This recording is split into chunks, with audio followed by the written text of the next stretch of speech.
Bon, c'est quoi ce bordel là? Il y a du grabuge à France Inter. Guillaume Meurice, il est suspendu, on pourrait même dire censuré, et puis en plus ça dégueule d'argent public ce truc là. Donc dans cette vidéo, on va essayer de faire un point sur toute cette affaire. Et vous allez voir que même si on en parle beaucoup en ce moment, en réalité, cette histoire ça date pas d'hier. Alors on va remonter jusqu'au 7 octobre où tu as le Hamas qui lance une opération de grande envergure sur Israël. Des centaines de personnes sont massacrées et des gens sont pris en otage. Dès le lendemain, l'État israélien, son premier ministre Benjamin Netanyahou et l'armée israélienne Tsahal mettent en place une véritable chasse aux Palestiniens. La justice internationale parle alors de génocide, il y a d'immenses déplacements forcés de population, des bombardements intensifs, plusieurs dizaines de milliers de morts et d'autres atrocités du genre. En France, et on l'a vu dans plein de vidéos du Canard Réfractaire, la propagande se met au service du récit de l'État israélien. C'est immonde et c'est dégueulasse, et on l'a encore vu récemment avec Sophia Aram-Omelière. Car voyez-vous, dans le brouhaha de nos indignations faciles, le silence, même relatif,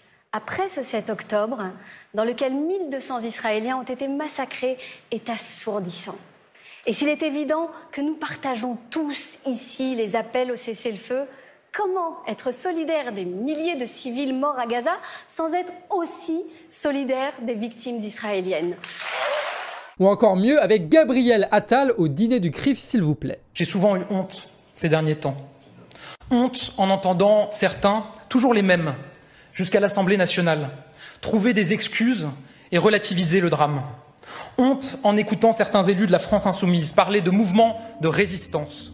C'est dans ce contexte de propagande de guerre que Guillaume Meurice va faire une petite blague dans l'émission de Charline Vanhoenacker. Émission qui, malgré son audience très importante, s'est vue passer de quotidienne à hebdomadaire en septembre 2023. Et ça pour des raisons mystérieuses quoi. C'est Macron, on le verra plus tard, mais c'est Macron. On écoute la fameuse blague de Guillaume Meurice. Alors Halloween approche et tout le monde commence à chercher un déguisement pour faire peur. Alors en ce moment il y a le déguisement Netanyahou qui marche pas mal pour faire peur. Vous voyez qui c'est? Une sorte de nazi mais sans prépuce. Voilà. Alors il y a des indignations sur le plateau, il y a des plaintes même qui sont déposées par des bizarres organisations, je sais pas ce qu'elle fout là. Et voilà que l'humoriste est considéré comme antisémite par le système médiatique. Et pourtant la blague elle est claire, tu vois, mais en même temps, dans ce moment-là, on sait pas trop ce qu'il faut dire pour pas être traité d'antisémite par un bourgeois. La justice en tout cas, elle a donné son avis et elle a dit que bon bah c'était clean, ouais, c'est pas antisémite, voilà, la justice l'a dit quoi. Et donc Guillaume Meurice, sûr de lui, il va refaire la même blague quelques semaines plus tard, une blague qui est maintenant autorisée par la justice. Si je dis Netanyahou est une sorte de nazi mais sans prépuce, c'est bon, le procureur il a dit c'est bon, il a dit cette semaine, donc ça allez-y, vous pouvez, vous en faites des mugs, des t-shirts, c'est ma première blague autorisée par la loi française. Et là, d'un seul coup, après cette répétition de cette même blague, eh ben, il est suspendu par Radio France. Là, il y a pas mal de soutien, hein. Il y a par exemple un dossier qui sort sur Mediapart sur la dérive autoritaire de la radio. Et le 5 mai, alors que Guillaume Meurice est suspendu, l'équipe de Charline Vanhoenacker va défendre son humoriste dans absolument toutes les chroniques. Et pour l'instant, au moment où on fait cette vidéo, on en est là. Donc on suppose que Guillaume Meurice va continuer à être poussé vers la sortie par la direction. Jamil Le Schlag a démissionné en direct, l'équipe de Charline Vanhoenacker, elle a résisté, ok,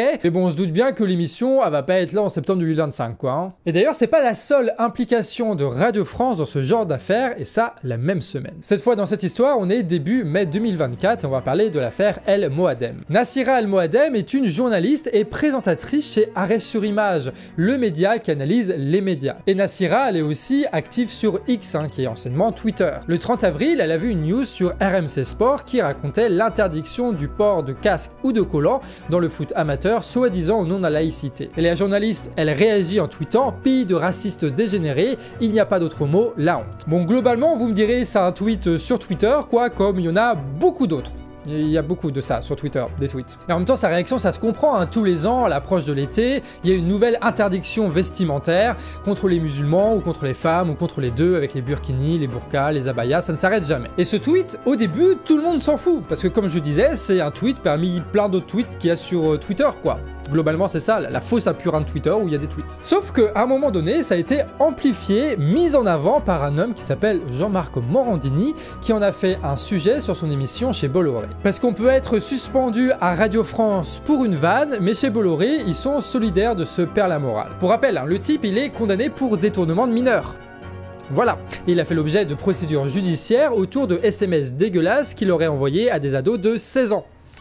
Voilà, c'est ce genre de type quoi. Et en face du présumé innocent mais peut-être délinquant sexuel, il y a aussi Julien Audoul, député du Rassemblement National. Et lui, son procès aura lieu en fin d'année avec une bonne partie de ses collègues du Rassemblement National pour l'argent de l'Union Européenne qu'ils auraient détourné avec des emplois fictifs, tout ça. On a fait une vidéo qui résume l'affaire. Et donc dans cette émission de qualité, eh ben il y a ça qui est dit. Ce qu'elle dit, ce qui est évidemment odieux et insultant est totalement faux, et chacun le sait, évidemment, mais pourquoi elle y reste et pourquoi elle travaille sur le service public? Pourquoi elle travaille et pourquoi elle est financée par l'argent des Français? Pour la petite, voilà, pour ceux qui connaissent un peu les bails, ce gars-là qui donne les leçons, en 2021, il faisait des blagues sur les agriculteurs.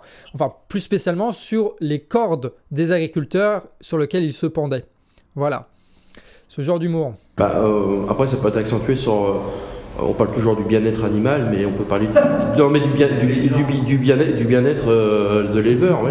Du bien-être paysan, du bien-être paysan. Il y a l'agriculteur qui se pend au fêtage de son Ça, c'est bon. Ouais. Peut-il avoir une trace? S'il se pisser dessus, les élections fortes, ça doit être la tournée française.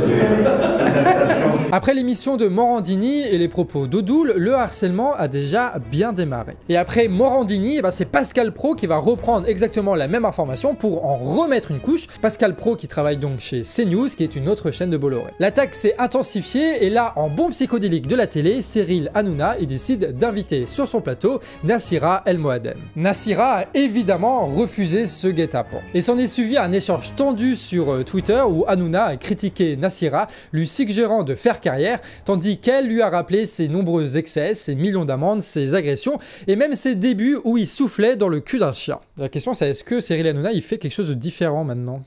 L'émission d'Hanouna elle aura bien lieu, mais évidemment sans la journaliste. Cette situation elle illustre bien une méthode de censure qui gagne du terrain qu'on va appeler l'intimidation. Ça commence avec un présentateur qui va désigner comme cible une personnalité publique. Et ensuite tous les collègues de ce présentateur là qui travaillent dans le même groupe médiatique, donc à l'occurrence Bolloré, tous ces gens-là, ils vont en remettre une couche sur leur propre émission. Un harcèlement qui va produire du drama, qui va produire des réactions de la personne qui est ciblée par ce harcèlement-là, qui va donc produire des émissions pour tout le groupe médiatique qui vont pouvoir à la fois accuser des gens et jouer leurs victimes. Donc en gros, c'est des gens qui produisent leur propre drama grâce au harcèlement. D'où le fait qu'on compare ça à Psychodélique, quoi, pour ceux qui ont la ref. Ceux qui n'ont pas la ref, c'est pas grave, laissez couler. Et donc, face à cette technique d'intimidation du groupe Bolloré, Nassira va demander du soutien. J'en appelle aux autres confrères et consoeurs, ne laissez pas les gens comme moi seuls au front. J'ai le cuir solide, mais je ne suis pas un paillasson. Parlez, écrivez, défiez en interne ou publiquement si vous le pouvez, faites quelque chose. De nombreux médias comme Arrêt sur Image, Libération ou Mediapart ont exprimé leur soutien à Nassira, tout comme David Dufresne, L'Informé, Le Canard Enchaîné, ça va même jusqu'au Nouvel Obs pour vous dire, et presque toutes les sociétés de journalistes, au national comme à l'international. Mais vous allez me dire, c'est quoi le rapport avec France Inter? C'était le début de la vidéo, c'est France Inter, et maintenant c'est une autre histoire. Non, les deux histoires sont liées. Nassira El Moadem, elle a pas toujours travaillé chez Arrêt sur Image. Avant, elle était au Bondi Blog, mais surtout les étés, elle fait un podcast qui s'appelle Histoire de combattants. Et ça, c'est chez Radio France. Donc vous imaginez bien que toute la vague de harcèlement qui a été portée par les présentateurs du groupe Bolloré et qui a été suivie par plein de petits chiens de garde qui sont sur Twitter, cette vague de harcèlement, elle a débordé sur Arrêt sur Image, mais aussi sur Radio France, tu vois, qui s'est fait interpeller sur cette histoire. Et leur réponse, en vrai, c'est sur la même ligne de ce qu'ils ont fait avec Guillaume Meurice, en fait. Madame El Moadem n'est ni journaliste sur France Inter, ni salariée de Radio France. Elle a collaboré à 2 séries d'été pour France Inter en 2021 et 2022. Ceux-ci précédant les propos concernés, ils ne peuvent donc nous engager. Pour autant, nous tenons à condamner les attaques violentes qu'elle a subies ces dernières heures sur les réseaux sociaux. Bien à vous, la direction de France Inter. Donc en gros, le Nouvel Obs a plus de solidarité avec une journaliste qui a travaillé pour Radio France que Radio France elle-même. Le pire, c'est qu'ils ont un peu modifié leur message parce qu'au tout début, ça disait « Nous avons bien reçu vos messages et comprenons vos réactions ». Sous-entendu, ils comprennent ceux qui harcèlent Nassira El Moadem, quoi. Voilà. Mais en vrai, il y a peut-être pire que ça. Je sais que j'ai déjà dit qu'il y avait pire que ça, mais là, il y a peut-être pire que ça. En fait, l'histoire, elle continue, c'est pour ça que je dis ça. Bon, déjà, il faut commencer que théoriquement, c'est pas forcément une mauvaise chose d'avoir des télés et des radios qui sont financées par l'argent public, tu vois. Il faut juste trouver une forme d'indépendance. Et avec la taxe sur l'audiovisuel, vous pouvez espérer une forme d'indépendance, puisque c'est pas l'État directement, ni le Parlement, ni le gouvernement, qui gérait le financement de ces médias publics. Donc, vu qu'il y a une légère séparation, vous pouvez se dire, il y a moyen de faire des trucs, tu vois. Un peu comme le monde diplomatique est détenu par des milliardaires théoriquement, mais qui a des statuts bien particuliers qui lui permettent de garantir son indépendance. Mais bon, évidemment, c'est pas du tout ce qui s'est passé. Cette redevance, en réalité, elle a justifié des pressions politiques énormes et des nominations complètement contrôlées par les présidents et les gouvernements français. Actuellement et depuis 2018, c'est-à-dire donc depuis que Macron est président, la présidente de Radio France est Sybille Veil, c'est-à-dire une ancienne sarkozyste et actuelle proche de Macron. Et chez France Inter, ça va encore plus loin. En 2009, Stéphane Guillon, rappelez-vous Stéphane Guillon, il a existé quelque part cet homme-là. Bref, ce gars-là, il fait un sketch sur DSK, tu sais, c'était le grand espoir de la gauche socialiste à l'époque et présumé innocent de tas d'affaires sexuelles. Et voilà ce que dit l'humoriste. Évidemment, des mesures exceptionnelles de sécurité ont été prises au sein de la rédaction.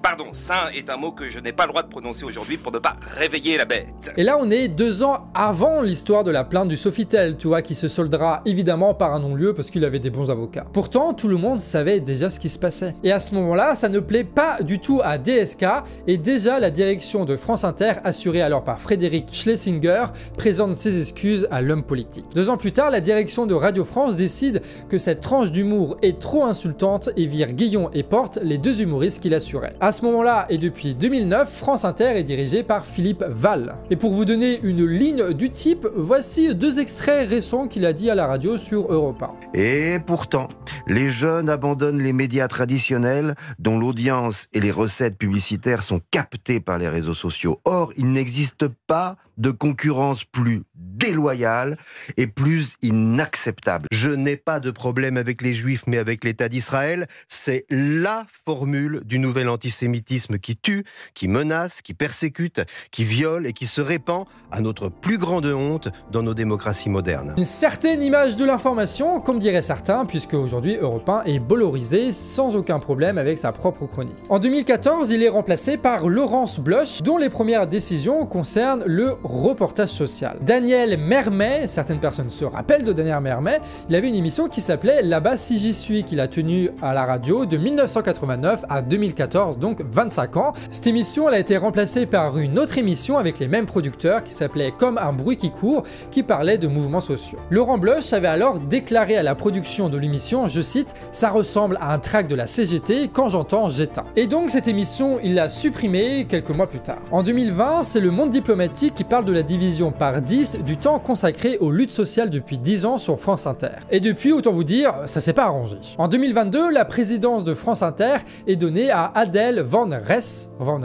je sais pas comment on prononce. Et le mieux pour connaître un petit peu son profil, c'est de regarder son conjoint. Voilà, Raphaël Athoven. Voilà, je sais pas si vous voulez voir sa tête, mais en tout cas vous l'avez vu. Donc on voit que France Inter est littéralement en train de couler avec ces histoires-là. Et d'ailleurs, c'est cette même année que tu as la contribution à l'audiovisuel public qui est supprimée, ce qui détruit la mince séparation qu'il y avait entre la radio et la télé publique et l'État. Et d'ailleurs, là on voit qu'Emmanuel Macron, il reprend des idées de programmes qui ont été portées historiquement, notamment par les Le Pen. Voilà, mais ça ce sera pour une prochaine vidéo qui arrive sur le Canard Réfractaire. La semaine prochaine? Est-ce que ce serait la semaine prochaine? C'est peut-être la semaine prochaine. Bref, ça fait des années qu'on dit que la radio et la télévision ne font que répéter la même chose. Aujourd'hui, on voit qu'il y a 2 gros blocs médiatiques avec 2 gros discours dominants qui ont beaucoup en commun, mais qui ont un peu des pratiques différentes. D'un côté, on a l'Empire Bolloré, de l'autre côté, on a la bourgeoisie un peu plus traditionnelle, avec Bernard Arnault, avec BFM et compagnie. Et entre les deux subsistaient jusqu'alors, quelques petits endroits où tu avais non pas de la liberté, mais un peu de contestation. Ces trucs-là sont en train de se faire écraser par ces 2 empires médiatiques. On va donc vers une bipolarisation des médias en France, qui vont à peu près servir les mêmes intérêts, mais avec un discours un peu différent. Enfin là, on parle de la radio. Et on parle de la télé. Fort heureusement, il y a quelque chose qui s'appelle Internet qui vous permet notamment de regarder cette vidéo et qui permet à beaucoup de gens, que ce soit des journalistes professionnels ou des gens qui ont une caméra et qui parlent devant la caméra, de prendre la parole et de dénoncer ce qui se passe et de faire un travail journalistique qui ne dépend pas de la direction de France Inter, de Radio France ou de je sais pas quoi. Même s'il y a quand même pas mal de ces médias qui dépendent encore de subventions directes de l'État et de la déduction fiscale qui pourrait sauter un jour ou l'autre. Mais aujourd'hui, plus que jamais, c'est sur Internet Internet où on trouve déjà une vraie liberté puisque tout le monde peut parler, mais en tout cas une vraie pluralité qui permet de pouvoir dire des choses qu'on ne pourrait jamais dire à la télévision ou à la radio. Et cet espace-là, c'est un espace que nous on investit au Canard Réfractaire. On est un média 100% indépendant, sans subvention d'État, sans milliardaires qui nous financent, donc juste vous et vos dons qui nous garantissent une totale indépendance. Et là, il nous reste plus que 30 jours pour terminer notre financement participatif. Tu trouveras tous les liens en description si tu veux participer à notre aventure. Car financer les médias indépendants, ça reste le meilleur moyen d'avoir des médias indépendants. Et mettez par commentaire aussi ce que vous avez pensé de cette vidéo et des différentes polémiques dont on a traité. Cette vidéo, elle a été écrite par Emeric et normalement, elle devait être tournée par Nina, mais puisqu'elle est en vacances, je l'ai remplacée. Sur ce, des bisous, et à la prochaine.